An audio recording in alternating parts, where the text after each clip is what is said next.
Deutéronome chapitre 18 et le verset 13. Tu seras entièrement à l'Éternel, ton Dieu. Alors, ce texte parle, il est question des droits des sacrificateurs, des Lévites, et puis aussi il y a une position par rapport à la divination, la magie, tout ce qui est occulte. D'ailleurs, ce texte est un fondement pour nous, hein, comme le Deutéronome 18 à partir du verset 9. Hein, ceux qui veulent qui veulent approfondir leur méditation, eh bien, c'est un texte clé par rapport à tout ce qui est occulte. Ça doit être très clair, hein, je ne vais pas le relire, mais voilà.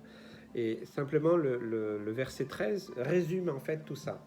C'est que Dieu, vous savez, on a des fois tendance à oublier que, et c'est dit plusieurs fois dans la parole de Dieu, que Dieu est un Dieu jaloux. Il ne se partagera pas avec quelqu'un d'autre, avec l'image de quelqu'un d'autre. Vous savez, je l'ai expérimenté dans mon ministère plusieurs fois. Par exemple, moi je donne un conseil, et je vous le donne, je vous le partage. Il n'y a pas de droit d'auteur, ne vous inquiétez pas, et certainement d'autres l'ont vécu.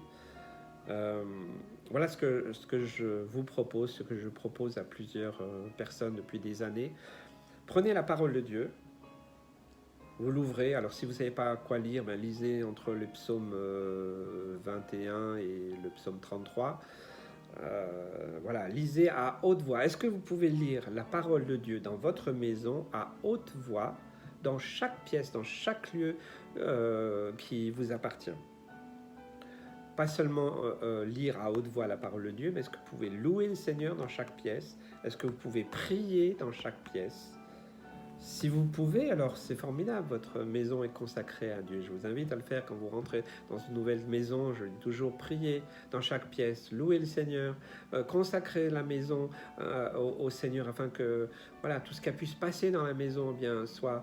vous savez, dans l'Ancien Testament, il est parlé de la lèpre qui s'attachait au mur. Hein. Il fallait que les sacrificateurs viennent et qui produisent certaines choses pour purifier la maison. Nous devons aussi faire attention où nous vivons. Moi, je pourrais vous en parler. Il y a des cas, des fois précis. Il faut être équilibré, bien entendu.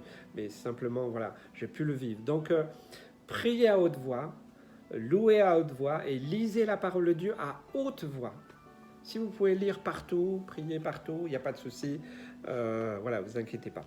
Par contre, si vous n'arrivez pas à lire la parole de Dieu à haute voix, ou prier ou louer le Seigneur dans toutes les pièces, alors ça vous donne une piste.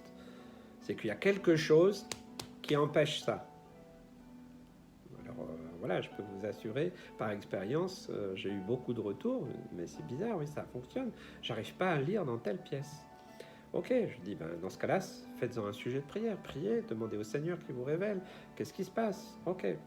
Puis si vous n'arrivez pas, ben voilà, je peux venir aussi vous voir, prier avec vous, voilà, vous aider, vous encourager dans la sagesse, dans l'équilibre, parce qu'il faut beaucoup d'équilibre dans ces choses-là, pas voir le mal partout, hein, voilà, ok, mais simplement c'est quelque chose de très pratique.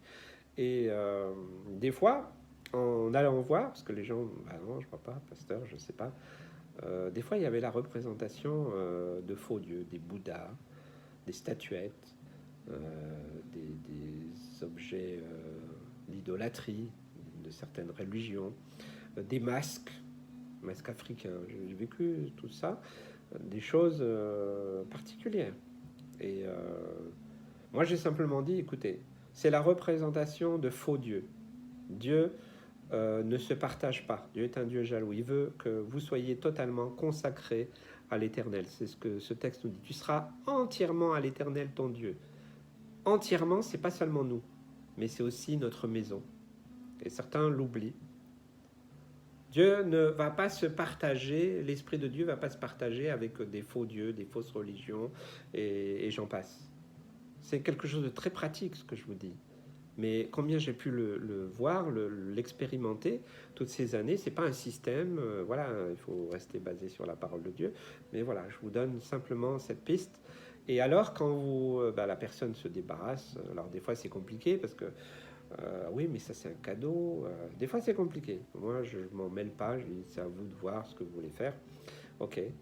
Ceux qui ont réglé ça d'une manière ou d'une autre, ça leur appartient, bien ensuite ils ont refait le test et là ils pouvaient louer le Seigneur, ils pouvaient prier, adorer dans toutes les pièces et ça leur a donné beaucoup de joie de savoir que leur maison était entièrement consacrée à l'Éternel et que eux, ça leur donnait aussi de vivre dans cette dimension de la paix, parce que vous savez, des fois il y a la guerre dans la maison, des fois je me souviens d'une fois, c'était du temps de mon père, euh, des enfants donc une famille qui avait déménagé dans une nouvelle maison et les enfants n'arrivaient pas à dormir.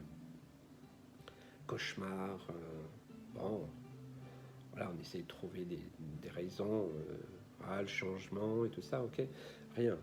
Ils ont appelé même, ils ont prié dans la chambre, ils ont prié dans la maison, il n'y a rien qui... Toutes les nuits, les enfants étaient perturbés, réveillés en sursaut, des cauchemars, des choses horribles, voilà. Et puis, ils ont appelé mon père, un homme qui avait beaucoup de discernement. Il a simplement prié, demandé au Seigneur, ben voilà, révèle-moi, qu'est-ce qu'il fait? Alors il a commencé à sonder le mur et à un moment, ça sonnait creux. Et ben, il faudrait ouvrir. Et donc en ouvrant derrière le mur, eh bien, il y avait une espèce de petit autel avec des statuettes, des colliers, enfin, différents objets là, de culte. Et quand ça a été enlevé, détruit, eh bien, à partir de ce jour-là, les enfants ont dormi normalement. Je ne suis pas en train de vous raconter une histoire voilà, pour vous faire peur ou vous faire plaisir, mais simplement que je crois que Dieu veut que tu sois entièrement à l'Éternel. Il ne va pas se partager avec quelqu'un d'autre, avec une autre religion. Il te veut entièrement. Alors, c'est le temps pour toi de te consacrer entièrement. Toi, ta maison, ta famille, d'être complètement consacré à l'Éternel. Que Dieu te bénisse.